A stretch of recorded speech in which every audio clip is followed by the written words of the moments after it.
Hello, I'm Ryan Claytor. I am a cartoonist and a university professor who teaches comics. I have a book right now coming out called One Bite at a Time, which you can find at onebiteatatimebook.com. And you are listening and watching to Two Geeks Talking.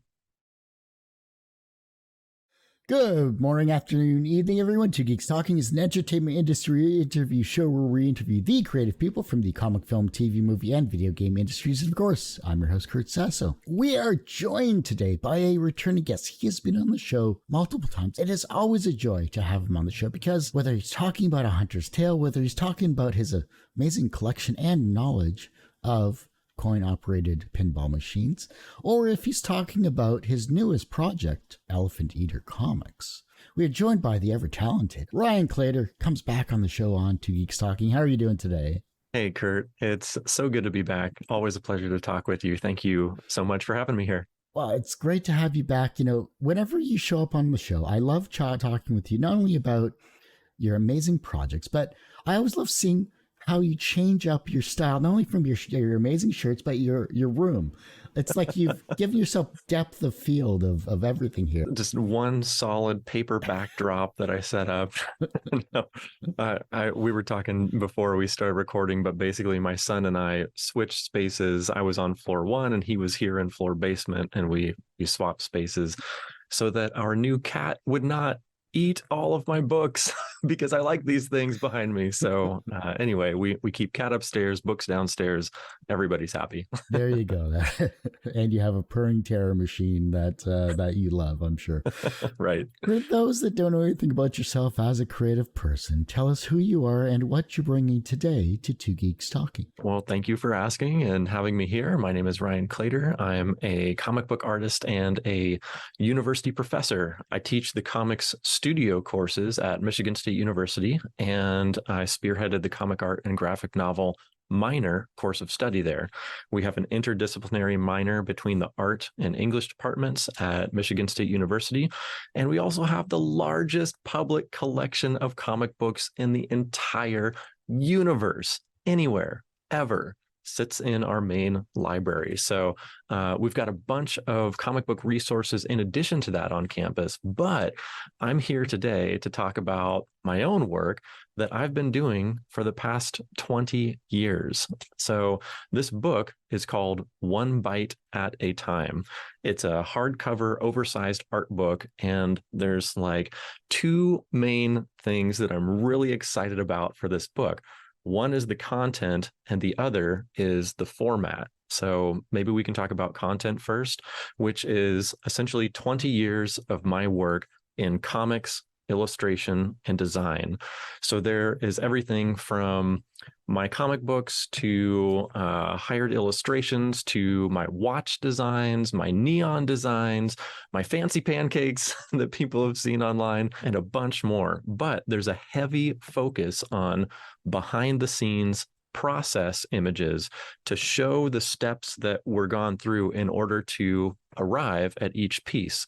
So it's not just, pretty picture after pretty picture. I've read those art books before, and I come away feeling a little empty after looking through those because I always have a lot of questions like, what was this piece used for? Who commissioned you? Was it a personal piece? Was it a rejected submission? Like, what was this thing and when did it come out? So I include a little bit of contextual information, just like a paragraph or so, really light on the text, but really heavy on the process images that led to each piece.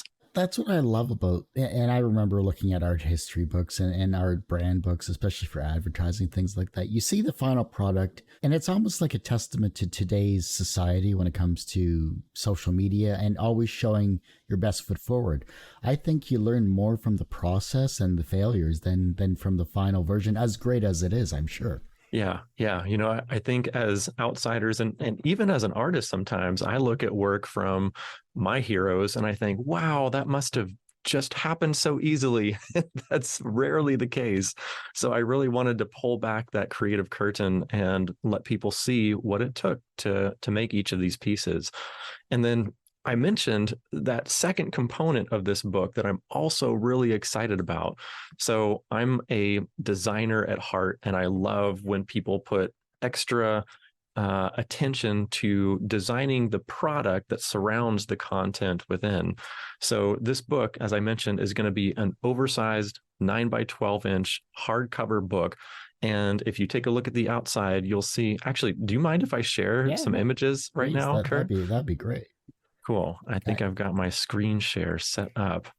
All right. So this is the book. On the outside, this is actually going to be a cloth bound book. Wow. So it's not paper bound. This is actual cloth. And in addition to having dual cloth bound cover, it's also a dual foil stamped cover with copper and teal foil stamping on the cover, spine, and back cover of the book. It's also going to have a rounded spine, copper gilded text block. So the pages on the outside are going to match that copper foiling on the book itself. It'll have a built-in ribbon bookmark, and there's a bunch of stuff inside the book too that's going to be on the fancy side. So here are some quick previews of the page spreads that show my comics, my illustration, my neon designs, and for things like client work, you can see I'm presenting them with several options, and then we choose one and move forward with color options, and then choose one and the sign gets fabricated. So you can see the step-by-step process that happens throughout here. Awesome. But what I'd really thank you. But what I'd really like to highlight are some of these interior formatting anomalies that don't happen in every book. For example, this is a high resolution scan of a piece of my original artwork. And you can see that it's quite high resolution, so you can really get in and see the details of the pencils and the inks and how it was made. But when I showcase this, it's going to have a few die cut holes within it, and a page behind it will have the final colored version. So you can see a before and an after image by turning the page and interacting with it, but you can also see before and after at the same time through these die cut holes. So that's just one of the many formatting intricacies that I'm going to be designing into this book, but there's also vellum overlays, gatefold pages, all sorts of different stuff. I'm really throwing everything in the kitchen sink at this book because I wanted it to be a big, special celebration of 20 years of my work. I was just expecting, okay, here's your process and all that, but I was not expecting the die cut. I was not expecting to be, it's like an interactive book in your hands. I mean, we're so used to seeing that stuff on the screen with flashing images back and forth, but to hold it in your hands and see it, that's incredible. Thank you. Thank you. Yeah, I've really been working on this a long time and thinking about it a whole lot. And I managed to find a printer that I'm working with who I am so happy with, because every few weeks I'd email them again to say, hey, I have this crazy idea. Can we do this? And they've never told me no. Like everything I'm asking of them, they said, yes, we can do that. Here's how much it is. You can decide if you want to do it or not. And we've designed an incredible book. Like all of these specialty formatting portions have to do with bolstering the process theme that runs throughout the book. Like I mentioned, a vellum page. Well, essentially, when I was drawing a piece of original artwork, a pinball machine, rewind a little bit, I have a difficult time illustrating interlocking pieces. And that sort of breaks my brain. So when I was drawing a pinball machine, there's lots of stacked elements on a pinball machine. So when I was drawing this, I drew everything on the play field, and then I had these ramps to draw over top of it. And the only way I could wrap my head around doing that was to throw a piece of tracing paper on top and then draw the ramps on top. So I did that in reality, but when reproducing that in the book, I'm going to have that high resolution scan of the Bristol, and then on top of that, we'll overlay a page of vellum with the actual portions that were drawn on vellum on a piece of vellum page in the book. So you can get a really authentic experience of how these pieces were crafted. The planning of this must have taken a while. I mean, 20 years of illustration and brand work, as well as all of your other avenues and professions that you currently work on and do. How did you plan this out? How did this come together? And why is this an important book? That's a great question. In fact, You're reminding me of a conversation I had with my wife about 5 years ago when I was coming up with the idea for this book. It was 2019, and I was touring Coin Op Carnival, a book that I co-wrote and fully illustrated with my best bud, Nick Baldridge. It's about coin operated amusement devices, their history, the people associated with them, and it's fully illustrated. We were touring that book in 2019, and at the tail end of that year, it finally dawned on me, my gosh, this was my 15th anniversary of making comics. And I didn't say anything about it because I was so wrapped up in Coin Op Carnival that year. So at the end of that year, I told myself, okay, I'm going to do something big for my 20th anniversary, and started thinking about it and came up with this idea of doing an art book compiling my work from the past 20 years. And so I was out to dinner with my wife and I said, hey, I've got this great idea. What do you think? And she said, uh, I don't know. Like, why are you making a book with your work? It's cool. I want to celebrate 20 years, et cetera, et cetera. She's like, nah, you're not selling me on it. Like, why is this book being produced? What's important about this book? And at the time, I really didn't have the focus on process that I do now. And I really started digging in my archives to find those little scraps of paper and pencils and inks and colors that led to the final piece. So that was one component. The other component was that when this whole thing is put together, it's a narrative of my entire career. So it sort of relates to some of my early work in autobio, where I was talking about my life. Essentially, I'm organizing these pieces in a sequential way. And when laid out, you can see, oh, okay, he's at his beginning stages here and progressing a little bit. And I think as the book moves on, you can see growth as an artist and see a career unfolding. When I first started doing some of these pieces, I lived in California. I was just getting out of grad school, and there was,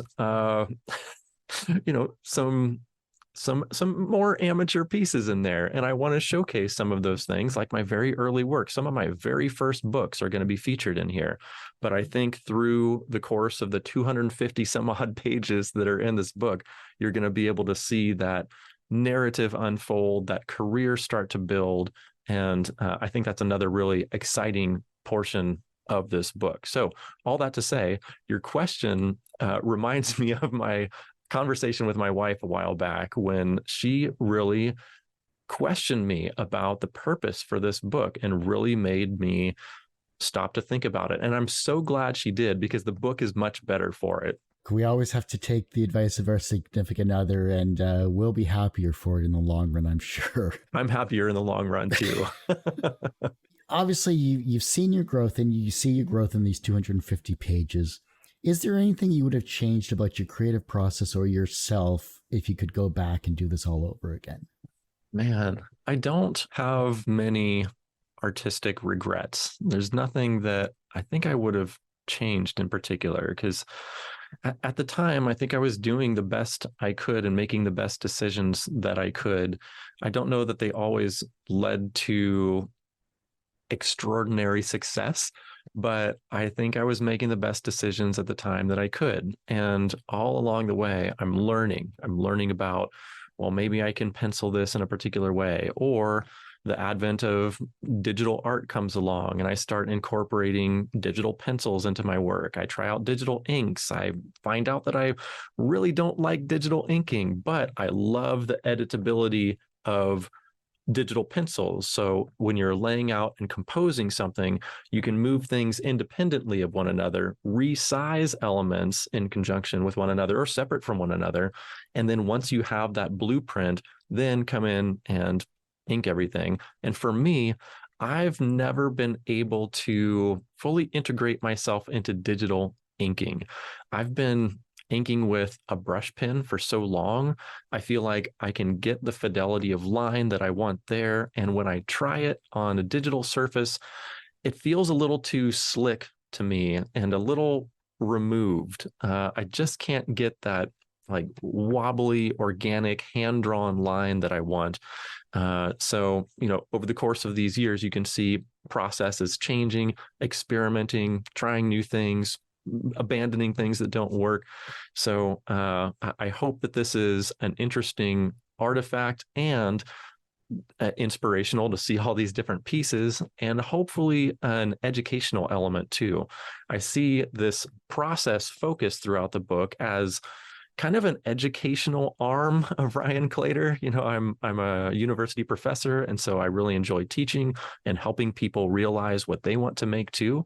So I really hope that this process portion of the book helps people in their own artistic careers. Did you find a process when you were experimenting with your art that turned out better than you expected? Yeah, I think when I had a stint experimenting with watercolors, I was really happy with how some of those pieces turned out. There's a piece that I illustrated for my mom for her 70th birthday.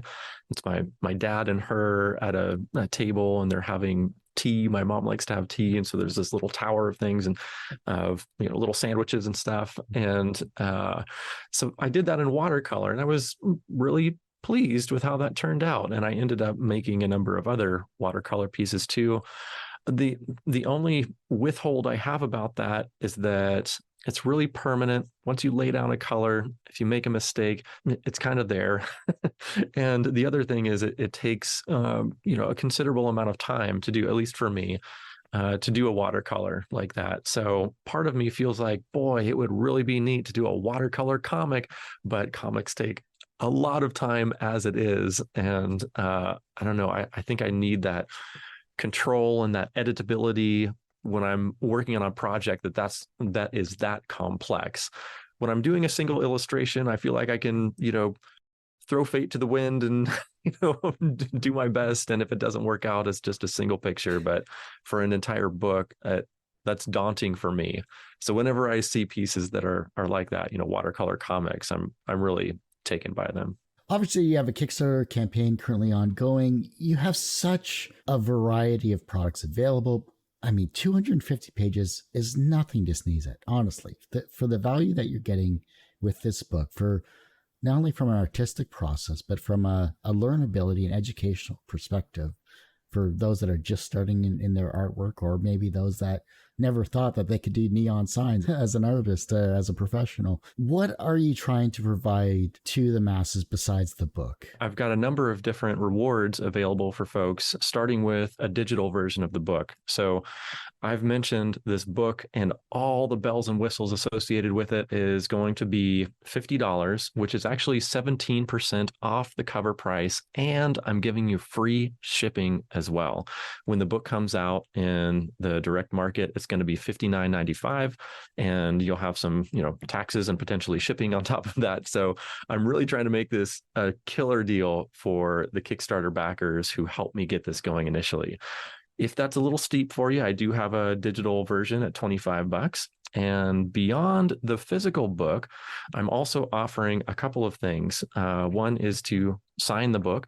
Another is something that I've never done before, is a commemorative patch. I just had these made and they came out immaculately. I'm so excited about these. In fact, I've already ironed it onto my own backpack. So I've got quite a few more of these that I am offering in the campaign at this print, patch, and signature tier. And this print that you see here is actually a raised copper foil print. So just like the cover of the book is copper foiled, this is going to be copper foiled too, with a little bit of a raised feel to it. So it'll be nice and textural. That's going to be a limited edition signed print as well. And beyond that, I'm also really excited about this next tier, the book club tier. So in here, you're going to get an invite only book discussion with me, where I will give a presentation about the book, how it came to be, show you some behind the scenes photographs of the making of the book, and also that print, the patch, the signed book. But only the folks who back this tier are going to be able to come into this book club. So you'll be able to ask questions. I'll give answers at the end, and we'll just have a great time. And I also have a retailer tier where I'm offering 5 books. Every single one of them are signed. Every single one of them is 50% off cover price. And I'm even offering free shipping in the US. So I didn't want to forget about the retailers. If they're interested in supporting the book and having it in their store, I'm giving a pretty hefty discount and free US shipping. The campaign is going to do well. I'm sure it's doing well, I should say, as it is right now here. What other projects do you have in the works? I know this is a huge undertaking, and I know you're probably just really focused on this, but I know you always have something kind of in the pipe there for your upcoming projects. What else do you have going on? Yeah, that's a good question. I am just laser focused on this right now, but you're right. My mind does wander into the future. I think I talked with you on a prior Two Geeks Talking episode about Coin Op Carnival and the second issue. So we had some setbacks with that. And after this art book wraps and I fulfill that, I'm going to start working on a couple of projects with my co-writer from Coin Op Carnival. The first of which is going to be a scratch build electromechanical arcade game. So that means my buddy, Nick Baldridge, who is a technical genius, is going to build an arcade game that we conceived of together. And then I am going to make the art package for the entire thing. Now, this is an electromechanical inspired arcade game, which means there's no television screens. The way that you interact with this is it's a big back glass, and the animated elements are going to be backlit elements. So basically it's masked. It looks like a static image at first, but then when a light lights up behind it, then an element will appear on the screen behind it. And then that light will go off and the next one will go on, and you can sort of animate things around there. And so we're making this 2-player game called Robo Frenzy, where the world has been taken over by robots, and there's this big bad octopus type robot whose robotic tentacles are coming down on different sides of the back glass. And so you've got 2 players, one on each side, that can descend and grab a tool, a gear, and bring that back up to the other side to start building your own robot to fight the robot invasion. And so the more times you can come down, grab a unit, come back up and build your robot, you get more points for each time you do that. Each time you get grabbed by these octopus arms, you're going to pause and you cannot move your character for a number of seconds. So meanwhile, the other character is going down and back up again. And the whole game is timed. So once the time game is over, you see who got the most points and who wins. So we're working on that. I'm going to be doing art duties. I have some elements of the back glass created already, but I also need to create the cabinet artwork as well. And we need to get this thing manufactured. So that's going to be the first project we work on. And then after that, we're going to jump back into Coin Op Carnival 2. We have a few pages of that already done, but we've been promising the follow-up issue of that for quite some time. And we want to make that a priority after we finish Robo Frenzy. Awesome. You just have so much amazing stuff going on. Like, we could talk for hours literally about anything and everything. You're just such a joy to chat with. And I really do have to get out to Michigan State University, honestly, and just see the history of comics there, and maybe get some footage and interview some of yourself, and of course some of your faculty and students as well too. Something I'll try to plan in the coming year. We'd love to have you out there. And when you do come out, let me know. I'll be sure to try to schedule a tour of the Special Collections Library so that you can see the back stacks, walk through Nirvana and find some more folks that you could chat with and interview if you want. I'd be happy to do that. So let me know. I'm happy to chat. Appreciate it.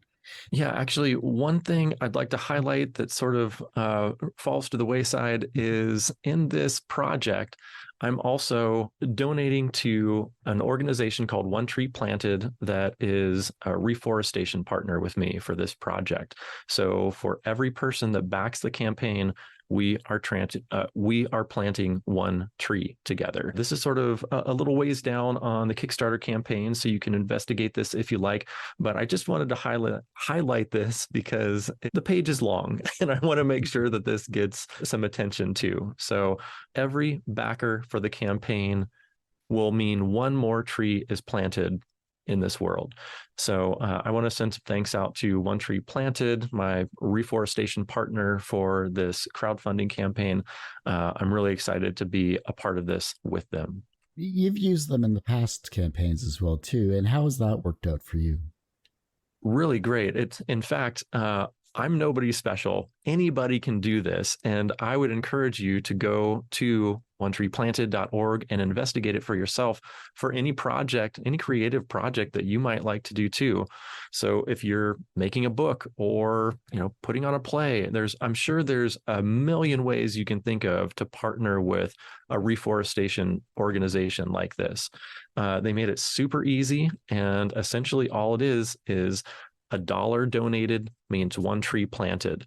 And you don't even have to be a creative person to make that happen. You can simply donate to onetreeplanted.org if you feel moved to do so, and the same properties apply. I'm really happy to start giving back. I feel like I've made lots of things from lots of trees, and it's about time I give back and plant some trees for the things that I'm making. Well, that's a wonderful cause to support, obviously, for sure. And, as long as we could do something like this, and we'll live a little longer in this world. Right. Well, Ryan, I do hate to say it, but that ends this particular episode of Two Geeks Talking. As always, I want to thank you so much for coming back on the show. It's always such a pleasure to be here, Kurt. Thank you so much for having me. Anytime. And I definitely want to have you and, of course, your amazing collaborator with Carnival to come. I'd like to have you both on to talk about that project once that gets going, or once you're in the final stages of it. I'd love to pick both of your brains on that for sure. That'd be great. Nick's a great guy to talk to as well. Before I let you go, where can we find you? How can we support you? Of course, where is this amazing campaign, and when does it end? Yeah, so this campaign, you can find it at onebiteatatimebook.com. That's onebiteatatimebook.com. That'll take you straight to the Kickstarter page, and it's running throughout the month of November 2023. So if you're interested in checking out this book, seeing what there is to offer, you can see that at onebiteatatimebook.com. Well, like I said, that ends this particular episode of Two Geeks Talking. You can, of course, find this interview and 1,000+ others on our website, tgtmedia.com or twogeekstalking.com. That's TWO, not the number 2. You can, of course, go to our YouTube channel, which is youtube.com/TGTmedia. The podcast is back after 12 or so years. You can find that at twogeekstalking.podbean.com, or just search for Two Geeks Talking wherever you get your podcasts. And as I say every week, everyone has a story to tell. It's up to me to help bring that out. Thanks for listening and watching on Two Geeks Talking. Thanks for doing all these interviews, Kurt.